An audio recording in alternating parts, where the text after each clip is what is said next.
TC number 315, 5 seconds. Start. Mr. Deputy Chairman, this small measure, which I thought would not take much time, has been debated upon a certain amount of interest and enthusiasm. Criticism has been twofold. One set of honorable members who have participated in the debate have put forward the thesis that this is much too drastic a measure and that it cuts at the root of the rights of the landlords in regard to the eviction of tenants which they have been enjoying under the provisions of Act 13 of the Rent Control Act. Very lengthy and elaborate arguments were advanced, some of them legalistic, and a case has been sought to be built on the ground that great hardship is likely to occur to the landlords if this temporary relief is granted as contemplated by the amending bill.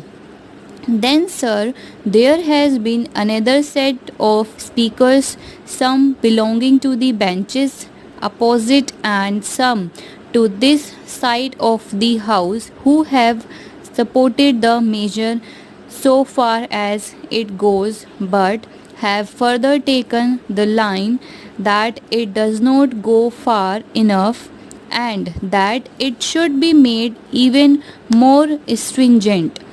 If I may respectfully say, that is some justification for the present measure in the form in which it has been brought forward.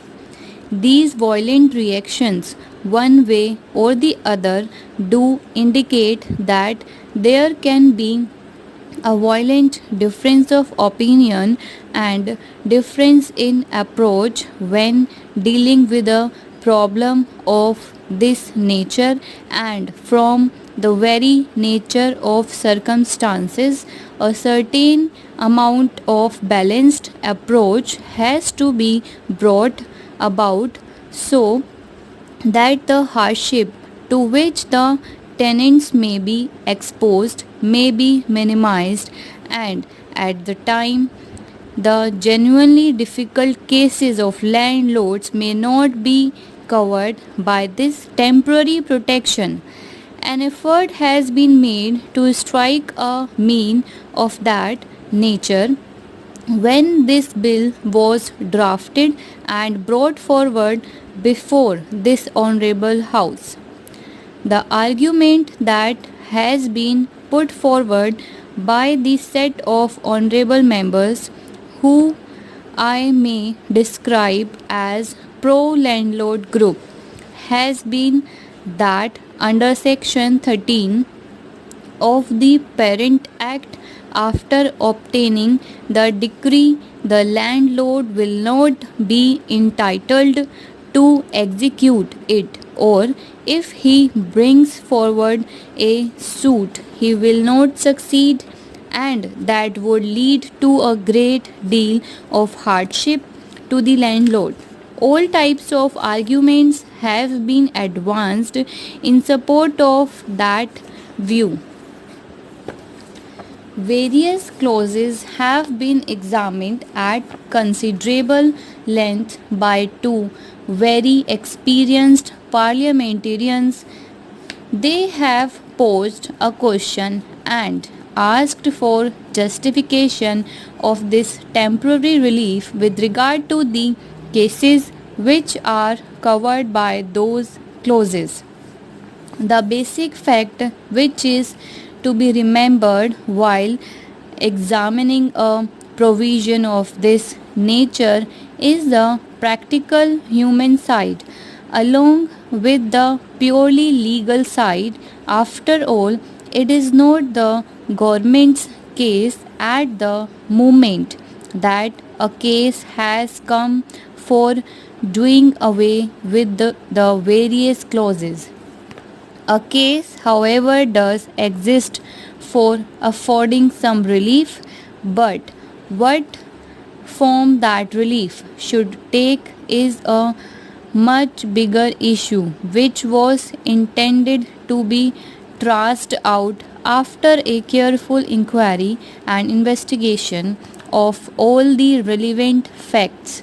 I said at the outset that it was the government's intention to go into this question carefully, and the intention is to appoint a committee upon which the various interests may be represented, and in that we also hope to be benefited by the advice of honorable members of parliament, and it will be for that committee to examine the various aspects and suggest as to what revision this way or that way, towards the right or towards the left, is called for, and pending that investigation there should be some relief to the people who are on the point of being thrown on the roadside.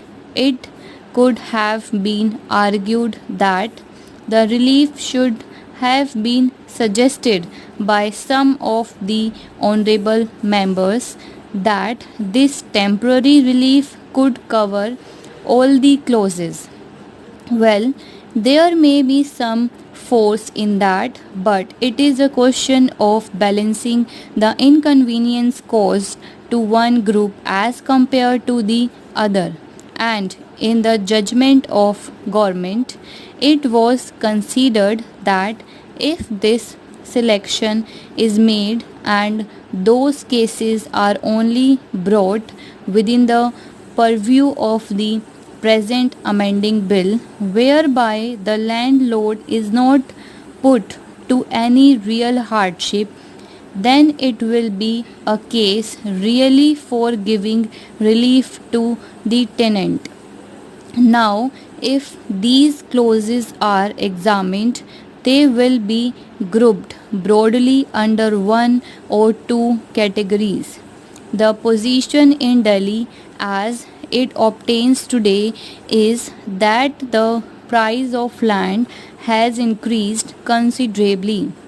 My honorable friend who sits on semi-opposition benches made out a case of imaginary hardship for the residents of Delhi. He said lakhs and lakhs of refugees have come down here and they have caused a lot of inconvenience and hardship to the old residents of Delhi. Well, some hardship may have been caused, but he conveniently forgets that it is the resident of Delhi who is the owner of small buildings.